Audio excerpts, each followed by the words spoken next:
Hello, everyone. This is Yana Smakula for Pretty Pink Posh. Thank you for joining me. In this video, I will show you how to use the Pond Friends stamp set to make sweet greeting cards for our friends. Let's jump right in. Off camera, I have already stamped and cut out the images from the Pond Friends stamp set. I used my Copic marker friendly ink for the stamping and cut the images out using coordinating dies in my die cutting machine. Next, I'm coloring them using my Copic markers to add some color and bring these cute swans to life. I want to have some pink and also some gray swans for my cards, so I'm using both gray and pink markers. I'm coloring some images using a W1 marker, which is a very light gray, and I'm just adding touches of color next to the stamped lines. I want the swans to be white for the most part, with just hints of color. I'm also using a colorless blender marker to soften the line, that light gray line, and lighten that gray even more. For their beaks, I'm using E31 and E33 markers and just doing simple coloring to add color. To add hints of pink to this swan, I'm using the RV00 marker and again adding color just along some of the stamped lines, keeping the swans white for the most part. I'm also softening that pink using a colorless blender marker. And look how cute these two images turned out. Super adorable. I used my Copic markers to color the rest of the images. I don't tend to use a lot of markers for my coloring, simply because I don't have a lot of colors in my stash, and I always try to keep everything to a minimum.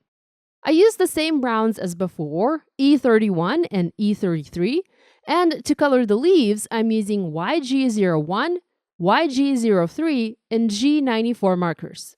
I later also used BG45 and BG11 markers to color the little flies from the stamp set, to color their wings, and those were actually all of the marker colors that I used for my coloring in today's video, so just a handful of Copics.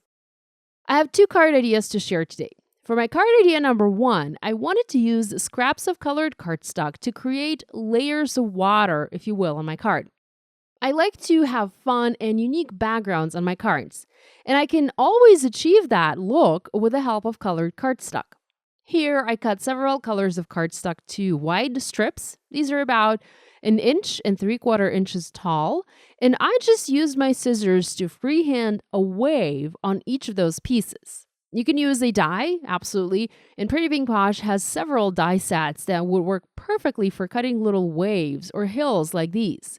I didn't have any on hand, so I freehand the cuts using scissors, and I pre-planned the swan placement on my card. Now, lately, I love to add ink blending to my backgrounds. Not colored ink blending, but white ink blending. White pigment ink is a fantastic tool to help you soften the background color and create various effects on paper. I've been using it a lot recently to make clouds for my cards, and today I decided I might as well use it to make water, to create little waves. I grabbed my ink blending tool and blended white ink onto my hand-cut panels to make that little background. I also did the same thing to make a background for the second card that I'll be sharing today. Now, the white ink isn't as visible on the lighter colors of cardstock, but it still adds a nice touch and it softens the color of the cardstock beautifully. With the panels ink blended, I used glue and adhered them to another scrap cardstock panel. I was planning to trim this panel down a little bit later, so I wasn't worried about things being perfect here. When adhering, I made sure not to add glue to the very tip of the panel where that wave is, so that I could insert or slide a little die cut easily into it in between the different waves. At this point, the ink was still pretty wet, and this is the only downside to using white pigment ink. It takes a very long time to dry, so I used my heat tool a little bit to speed up the drying time. Next, I brought in my paper trimmer and cut the panels to 3 3/4 by 5 inches, giving me a beautiful 1/4 inch white mat when adhered to an A2 white card base, which you'll see me do later.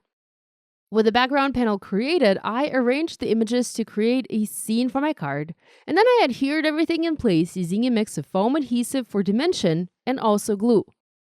I used my white Sakura pen and added a lot of white pen details to these images to make them pop. I love to do that.